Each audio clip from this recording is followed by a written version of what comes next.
so much for having me and being here on this beautiful day. In the spirit of my setting, I wanted to start out with a short quiz to kind of get the ball rolling. I want to take a survey here. So how many of you have had to deal with the following? A bad kisser.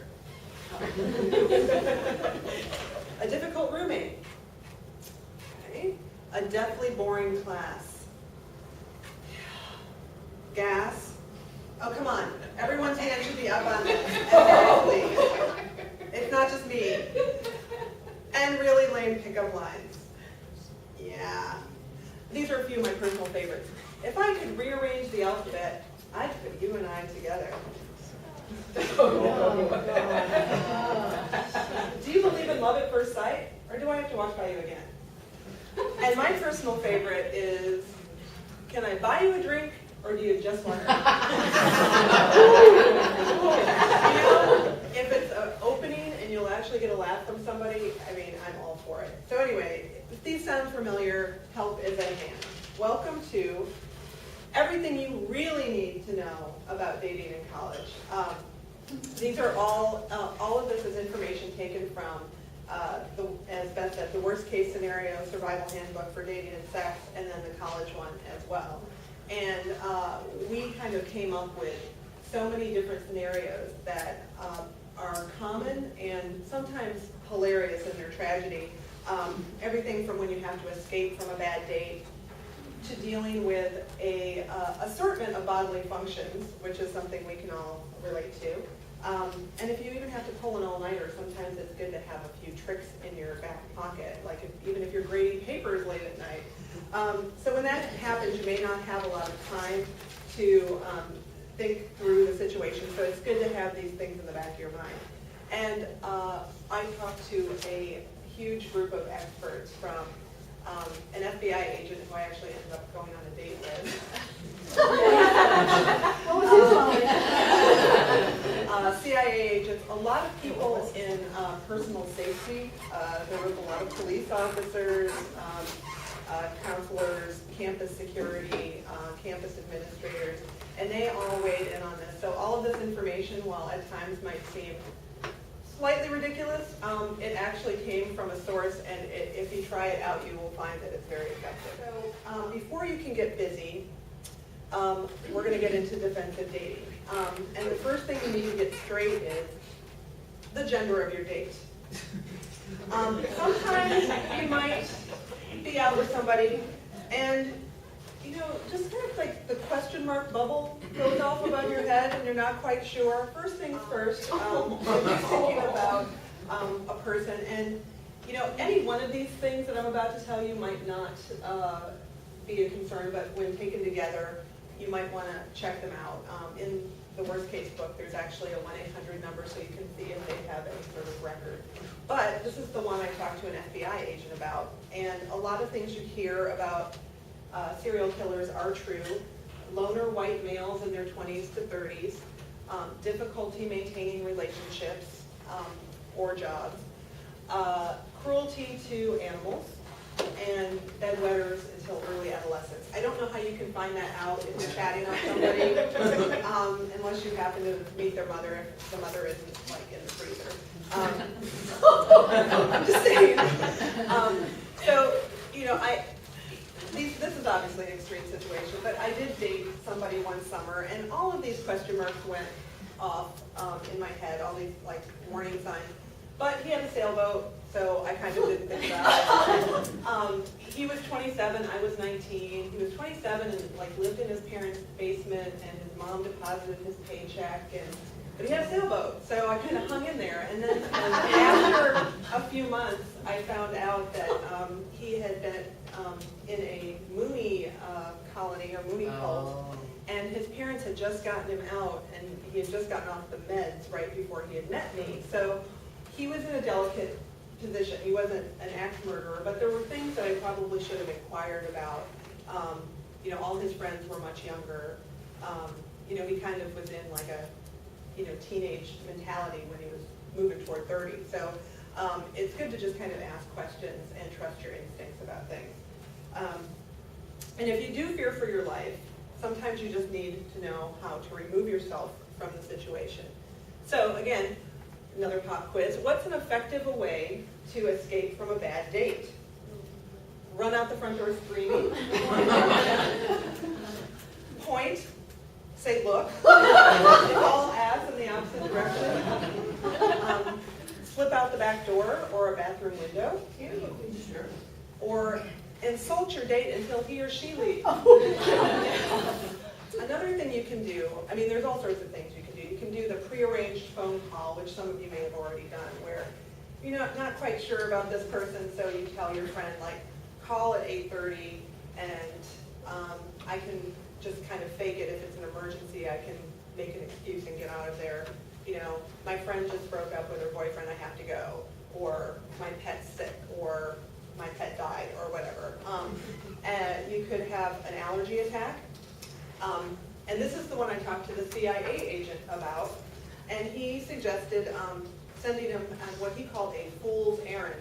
So if you feign an allergy attack, you can send them to the 7-Eleven or someplace to go get you some Claritin or some medication, and then you can leave while they're gone.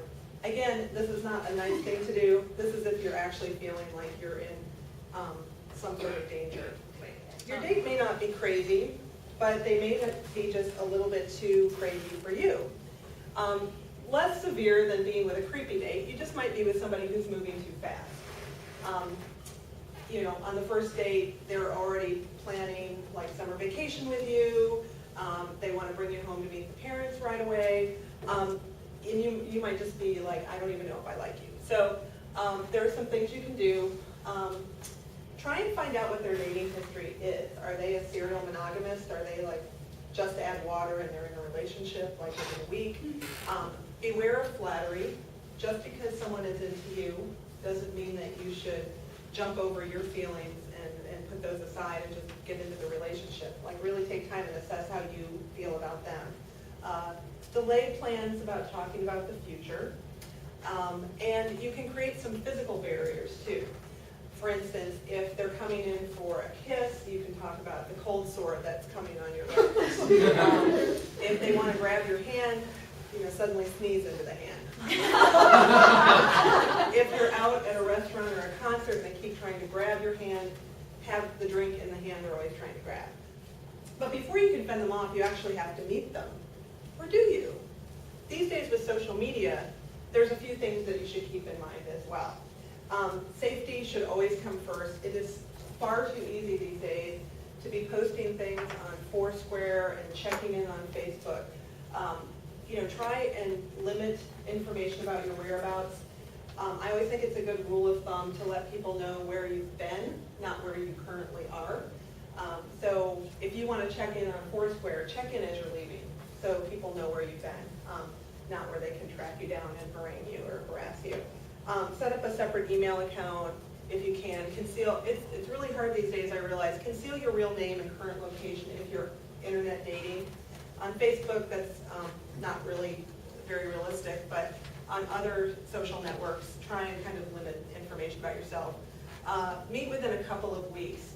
If you are doing any sort of online dating, it's far too easy to go back and forth and really fall in love with this person over email and texting, and you never actually get to meet, or you get to meet, and in the case of one guy I was really excited about, they turn out to be the Keebler elf.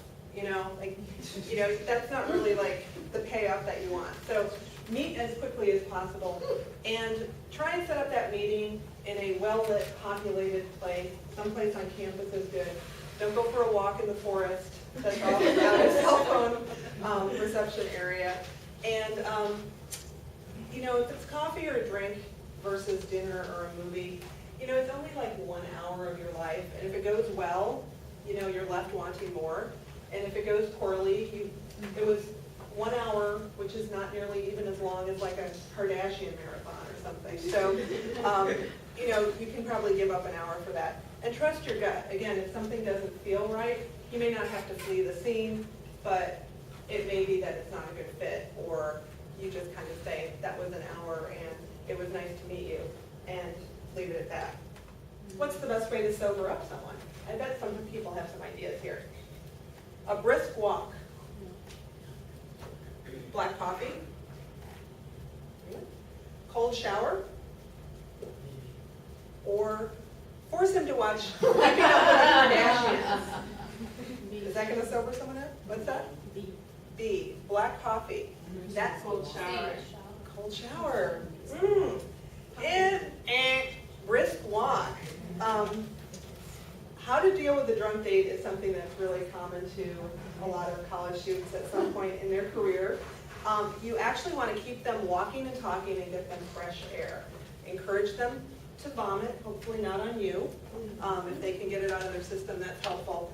Avoid caffeine and avoid the cold shower and avoid confrontation, because otherwise you're going to have a wired, wet, angry drunk on your hands and not just the sad sack who's just trying to get sober. Actually, so caffeine is not good, but juices and water and liquids in general are a good idea.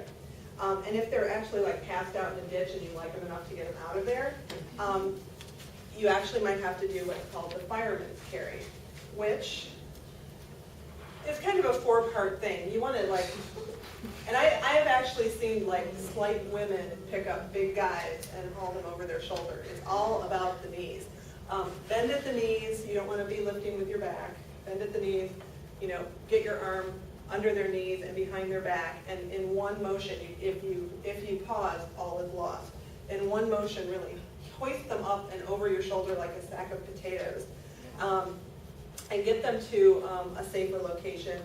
Try and get them on their side. Don't let them sleep on their back. We've all heard about those rock stars where things ended badly. And I like to put on their side, did you say? Yeah, on their side. And I like to put a some sort of pot or bowl next to them as a good hostess. It's nice to provide a puke pot for your drunk guests.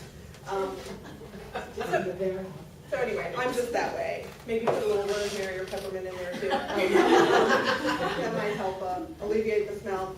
So anyway, I think we've covered a good sampling of situations for when you're out and about. And I wanted to leave you with a few final tips, which would be trust your gut. And this would be in all, you know, like if you're taking a multiple choice test, you know, they always say like go with that first gut instinct, because when you start second guessing yourself, you usually like, you know, mess it up. So the same thing goes with other people too.